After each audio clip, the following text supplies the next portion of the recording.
Hello hello hello, कौन? शारदा बोल रही हूँ। घोसले गया तो आज दिन आने की। कौन? अरे कौन शारदा?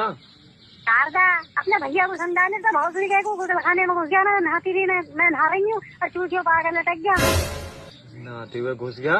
कौन सा भैया? हम तो तीन ही भैया हैं, कौन सा घुस गया? एक छोटा वाला पुंती पुंती भोसले का पुंती। अच्छा। हाँ, गुसलखाने में घुस गया। अभी तो मेरा मर्द ना था, मेरी तो इज्जत दे देती है, सूत में मिल जाती। अरे कोई बात ना, मैं उसे समझा दूंगा, घर पे शिकायत कर दूंगा उसकी, अब ऐसा कभी ना करेगा। ठीक है, मैं कॉल काट रहा हूँ। हमारे भैया भी साले कुछ भी ना, छोटा वाला बिगड़ी ज्यादा रहा, साले को ही बताऊं से जाके।